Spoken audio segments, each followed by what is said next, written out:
Vivid Bad Squad is a subunit in Project Sakai based off street music and passion.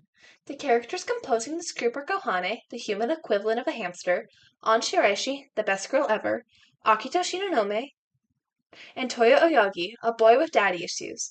Together, they all work to surpass the legendary event Ride Weekend. Vivid Bad Squad is by far my favorite group. It's kind of hard to explain, but the pure passion the writers convey in the stories always hypes me up. Now, I will be changing a few things about the group. For example, Kohane and An are going to have their colors changed. I'm going to rewrite Kohane and Toya's stories slash characters a little bit. And I'm going to execute one of the Vocaloids. With that out of the way, let's get on to the story of this amazing group. Unlike the previous two stories of Liam Need and One More Jump, the story of Vivid Bad Squad begins in An's POV. An isn't the leader of the group, so initially I was confused as to why it was in her perspective. I have two theories. One is that they originally intended for her to be the leader, but they changed their mind last minute, so they just couldn't fix it. And the other is that An sets up the story better than Kohane could, so they just went with her instead. Regardless, the story goes through An first, so let's just go over the basics. It all starts when An and Akito were in middle school, and they see a performance called Rad Weekend, led by An's father. This event was the most popular, passionate, soul-moving performance anyone had ever seen. Since then, An knew she had to surpass that legendary night. She worked her hardest every single day since then. By the time she was in high school, she was already super talented and skilled and popular. However, An could never find the perfect partner. She always practiced alone, and while that worked for her in the past, you just can't surpass Rad Weekend with yourself. Thankfully, An didn't have to search for much longer. One day, when she's performing on the street, a girl named Kohane stumbles upon her performance and is stunned. An immediately makes her partner up with her before Kohane can say no, tells her about Rad Weekend, and then by the end of it, they're both determined to try their best to surpass that legendary night. We're also introduced to another pair who aim to surpass Rad Weekend called the Bad Dogs, which is made up of Akito Shinonome and Toyo Oyagi. They've been partners in more ways than one for a while, and they perform at a lot of events together. The two pairs meet up with each other at Weekend Garage, which is the cafe, bar, whatever thing that Ken or An's dad owns. Akito invites the two girls to an event together, and Kohane is nervous, obviously, but she agrees to do it anyway. However, as it's later revealed, Akito only invited them because he wanted to see them fail. Apparently, they just weren't serious enough for him, and just, God. He just assumes they're half-hearted, and if you haven't noticed, he's not quite the best person. Anyways, the two girls are transported to their sekai soon after, and they're both confused, obviously, because who wouldn't be? However, their encounter further solidifies their drive and passion, fully contrasting what Akito thinks. The two of them practice on Vivid Street, which then leads them to coming up with their name, the Vivids. Unfortunately, the game just can't let us be happy. We're shown the bad dogs rehearsing and see Toya's doubts firsthand. He thinks that he is as half-hearted about their dream as the Vivids are and feels as if he's unworthy of being Akito's partner, but he perseveres. We're fine. Toya convinces Akito to give them a chance, and all is well. The two groups both get ready to perform at the event, and wow, it's gonna be great. I sure am glad. There aren't any musicians waiting backstage to interfere with the audio of the performance. The Vivids are doing so well, and oh, On manages to keep going despite the setback, but Kohane just can't manage to do the same. Kwani is very upset after the event, understandably, and it's right when we watch her open up to An about her feelings that we see Akito almost throw hands with the guy who actually did it. But, of course, Akito can't be honest. He claims that he was behind it all because he's so against people who are half-hearted like the Vivids. Kohane, who's already having a really bad day, crumbles under his pressure. Toya yells at him, but the damage is already done. Kohane goes back to the Sekai, but thankfully, the Vocaloids help her overcome her struggles. She realizes her true feelings when talking to the virtual sceners. She wants to sing with An and perform at an event that surpasses Rad Weekend. Kohane is overcome with her newfound passion, and in addition to changing her mindset, she also changes her appearance. She switches from glasses to contacts and cuts her hair shorter. Anyway, An gets a bit of time for her gay panic before the bad dogs show up and ruin Mayuri. Akito is terrible And Toya's upset because he just internalizes what his lover says, and he also has daddy issues. And we were just having a hopeful moment. At their next event, they're both incredibly locked in. Akito even apologizes in his own way to the Vivids, and everything is great. It's all wonderful. Toya, what are you doing? Toya? Yeah, so apparently Toya's daddy issues and overall low self-esteem are more extreme than we thought. He thinks that he didn't deserve to be with Akito, and since he was just so half-hearted, he quit. Akito, the pinnacle of composure, punched him and yelled at him immediately afterwards instead of actually communicating. Great! Kohane and An notice Akito going through Toya withdrawals at the next event, and Kohane even talks to Toya at the music shop. However, nothing can convince Toya to make up with Akito, and they're all left confused on what to do. Anyways, the musician from earlier came back to clarify with the Vivids that he was the one behind it, not Akito. The girls are surprised, and because their grudge against the bad dogs is lifted, they're even more concerned about the two. Kohane and An confront Toya after school one day and give a really inspirational speech that just warms my heart every time I read it, but it doesn't really work, since Toya almost immediately goes to say goodbye to Ken. He opens up to them about his father and all the trauma he has around classical music and how that made him run away. He claims to be unmotivated, half-hearted, and unworthy of being with Akito and is gonna quit forever. All the while, Akito is in the Sekai. Initially, he's confused because who would it be? And he actually opens up fairly quickly. Maiko gives him the best solution. Skull! She really is the wine aunt.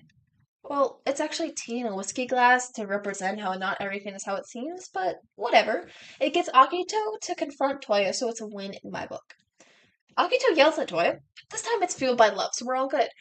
In all honesty, it reminds me a lot of the scene in Anna 5 when Anna confronts Mizuki. It broke my heart in the best way possible. After Akito makes Toya realize his true feelings, Akito and Toya make out. Make up. Yeah, totally. There's nothing more than friendship between them. The four of them are transported to their Sekai afterwards, which is actually the first time Toya goes there. I'm pretty sure this is the only story where all four characters don't get to a Sekai before, like, episode 7, so it kind of shocked me that it happened in episode, 18? Regardless, their version of Untitled transforms into Ready Steady, the best song out there, and they form Vivid Bad Squad together. They all want nothing more but to surpass Rad Weekend, and all's well that ends well. The end. Anyways, the only real thing I have to say about Maiko and Miku's designs is that they were inspired by street fashion. Other than that, you might have noticed that Len is not with them, and that's because I don't want him to be there. I don't. I guess I do understand why he's with Vivid Bat Squad, but I think it makes more sense for there to be one additional vocal in each group than to have there be just so many in Vivid Bat Squad initially. I think that by getting rid of him, it just makes everything feel more connected. Anyways, let's move on to our first character and our leader of the group, Kohane Azusawa. ビビットバットスクワットのあずさわこはねです。I'm just gonna start off being honest. Kohane is actually my least favorite member of Vivid Bat Squad. It's not like I hate her or anything, I just don't find her as interesting as the others. I'm gonna say a lot of negative things, but I don't hate her. It's just the other three have more to go off of. The main point of Vivid Bat Squad and their story is surpassing Rad Weekend and becoming the best in the world. An and Akito both saw Rad Weekend, which is an automatic connection to the plot. Toya has a lot of history with music too, and while he may not have actually seen it, his backstory fits in nicely with the theme of passion. But Kohane doesn't really have that, at least in my opinion. She kind of just shows up and is suddenly the leader of the group. It really frustrates me, honestly, and I'm not saying that you need to have a crazy backstory to be likable, but she just seems one-dimensional. In the main story, she's automatically just this amazing singer without any practice. And honestly, that would be a great parallel to Akito, except it just isn't executed in a way that has any impact to me. It's somewhat shown in the main story, but it's cast aside for the rest of the plot. The only struggle she has that's unique to her is her shyness, but again, it's really only relevant in the main story and for other plot beats, and she moves on from it quickly when she needs to. I think what I'm really trying to say is that she feels like more of a filler character designed to help progress the plot and other character arcs rather than her own person. She isn't much of a character outside of what the writers need her to do. She has a lot of potential, but the writers don't know what to do with her. And I think if she was allowed to simply struggle in a way that just can't be fixed immediately, would add a lot more depth and intrigue to her. As for her design, you've probably noticed that I changed the color scheme. Her color in the actual game is bright pink, but I don't think it suited her. In order to fully explain my mindset, you'll need to understand this new version of Kohane I made that ties into her design. The story goes like this. Once upon a time, a young Kohane sees Red Weekend. She, like the others, is immediately obsessed with it. She joins her school's choir and practices at home, but her social anxiety keeps her from expressing this passion. One day, whenever the main story happens, On hears her singing just like they do in the actual story, and since Kohane doesn't know how to say no, she just is forced to be On's partner. Kohane is truly passionate about surpassing Red Weekend, but she just can't bring herself to actually perform. She's very talented and hardworking, but she just can't break through that wall set by her anxiety. The normal plot continues as usual, except she's a lot more anxious and shy, which then leads to the other members helping her. The end. I think connecting her more to the actual story and giving her less malleable traits helps flesh her out. I ended up choosing yellow for her design since I think it's more gentle than the pink. I also kept her hair long because while I do understand why she cut it, I just liked it better when it was long. Anyways, let's move on to her girlfriend, On Shiraishi. やっほービビットバットスクワット、白石杏です。On Shiraishi. Where do I even begin? I remember being just a little lad opening up this marvelous game for the first time when Hatsune Miku told me to pick a group. Naturally, I panicked. There were so many options. All of the characters were so pretty, except for Akito. But you know who was the prettiest? On. She had my heart the minute I saw her. Her long, starry hair, her bright eyes, and endless passion. I had no choice. I was in love.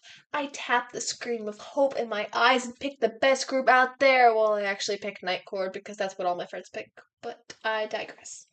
On hasn't always been my favorite character. Initially, that role went to Mafiu, and then to Toya, and then to On. But third time's the charm, right? The sheer amount of confidence and passion On has is so motivating.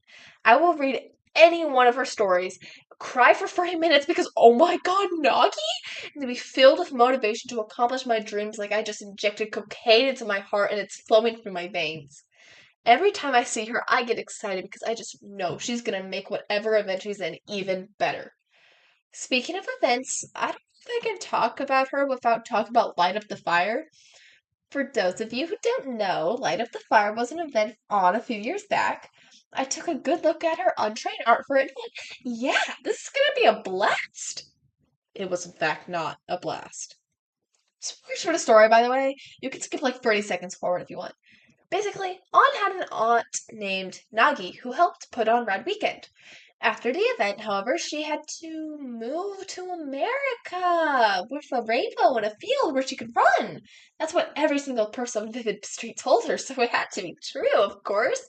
Nagi never wrote back, but she was just busy, right? Right? Not quite. See, Nagi was actually very sick. I think she had pancreatic cancer or something, and Brad Weekend was actually her swan song or her swan event, I guess. She performed it and made Ken, On's dad, lie to On about her death and then promptly died a week later. On didn't know about this for years, might I add. She genuinely thought Nagi was alive. It makes me sick. I mean, Ken is a great father, but if my dad ever lied to me about something like that, there's no going back. Regardless of that, On stayed true to her dream and got back up again. I wanted to show off that confidence in my design, which is why her pose is bolder than the rest. Similarly to Kohane, I changed her color. Look, I love her teal, I really do. But my greatest pet peeve is when two characters share the same color in a group. It happened with More Jump, and honestly, Toya just pulls it off better in this group. I still tried my best to keep a lot of the same teal, but I just had to let some of it go. I chose red instead because I wanted the characters to make a fire. On is red, Akito is orange, Kohane is yellow, and Toya is blue. And before you come after me, the center of really hot fires is blue, so he's included too. Beyond that, I put her hair up into a ponytail and gave her one of Kohane's bows. Also, if you didn't already notice, Kohane has one of On's earrings. The two of them are closest fame to an actual couple in the game, so I wanted them to share something. Just if you take a look at this card, you'll know what I'm putting down. canon art, by the way. Anyways, with that out of the way, let's just look on to the next couple, starting with Akito. ビビットバットスクワットのライブにようこそ。東雲明人です。Akito is a very interesting character, honestly, and I don't really see many other characters written quite like him. He has the typical tough guy who's secretly vulnerable personality that a lot of others do, but I've never seen it executed so well. The push and pull he has between natural talent and skill are both intriguing and heartbreaking. It literally made me gasp when I saw how he thought about himself in a few of the stories. I really enjoyed the direction Sega takes him in, since a lot of male characters aren't really allowed to be actually vulnerable and still have a personality outside of their struggles. Another thing I like about him is that he still faces consequences for his action, even if he had reasons behind them. In the main story, he full on punches Toya, and while it was his own security and internalized anger that motivated him, he still felt bad. He wasn't treated like he was completely in the good because he had some kind of reason. My greatest pet peeve in media is when a male character is treated like they're the soft little baby because they're vulnerable at times, which then leads to their actual character being replaced. Akito isn't like that. While the fandom may favor him more simply because he's a guy, the writers treat him like everyone else, and I'm forever thankful for that. As for his design, I want to lean more into this tough guy persona. He's a deeply insecure person, but he pretends not to be, which is why I gave him a more closed off posture. I also decided that I want to look more obviously fit. He trains incredibly hard all of the time so that he can deserve to be on the team, and part of that includes working out. I think it's only natural that he'd be relatively strong and a bit bulkier than the other guys. Unfortunately, we don't get to see how buff he is in the game outside of card art, which I don't really consider to be canon. Why? Because he wears 500 layers of clothing. Akito's design is ugly. Okay, I said it. It has potential, and I know what they're going for, but it just doesn't work. He has a hoodie on, and a jacket over that, and a flannel tied around his waist. How does that even work? I mean, maybe I'm just some dumb American who doesn't know that Japan is secretly in Antarctica and he actually needs those layers, but how was he not passed out from heat exhaustion yet? I bite my nails daily waiting for the event titled Heat Advisory to release, where the whole plot is Akito getting sent to the hospital because of this. Besides the obvious health concerns, it also just doesn't work. There's so many colors going on, and yet none of them are in his actual orange. They're just shades of yellow that clutter his design. Thankfully, the fur design fixed up his design a lot. It isn't perfect, but I actually kind of like it. For my design, however, I want to get rid of all those layers. He has his jacket around his waist, sure, but feel that he's free to move without passing out. I also redid his hair slightly so that the yellow was less of a streak and more of a peekaboo kind of dye. Anyways, it's time for Mr. Daddy Shoes, Toya Oyagi. ビビットバットスクワット。青柳東也。Toya is a lot of things. At least, to me, he is. He started out as my second favorite character in the whole game, and eventually he got to be first until On replaced him. For the first few stories, he seemed to be really interesting. The lore he has with his dad, his dynamic with Akito, his genuineness, it was just all so alluring. It made me really interested to read stories with him because I was just so invested. But then I kept reading the stories and something just felt off. It was as if the writers didn't know what to do with him. The only part of him that was truly different from the other members of his group was his background with classical music and the trauma that ensued, but that part of his story was resolved within his first event. He started falling into the same group as Kohane. He's a character, and he does have traits that are different than the others, but they don't actually say anything, beyond what Akito and On do, at least. I'm not really sure how to describe it, and it's one of my biggest frustrations. As a group, I love the writing to death. I love the themes and the pure passion, but the characters as individuals, besides On and Akito, just feel kind of flat. I can't really blame the writers, though. When you have to write about passion, it's hard to not make the characters all incredibly similar to each other, and honestly, if it were any other game, I wouldn't mind it whatsoever.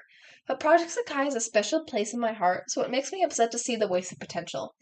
Compared to the other groups and how diverse the different personalities and struggles are, Kohane and Toya just stand out because they don't have as much as an impact as the other characters in the group. To put it in context of the game, look at Nightcord.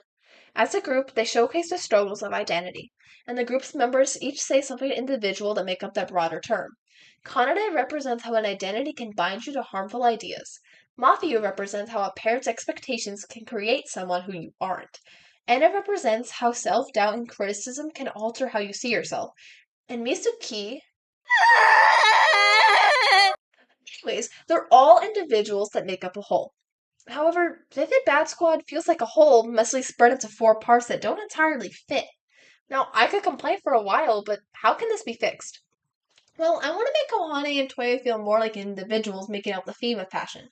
So far, I have Kohane representing passion restricted by fear, On representing the stubbornness and faith you need to have with passion, and Akito representing the hard work involved with making your passions reality. So then, what would Toya represent? In my version of the story, he would represent passion that's restricted by the outside world.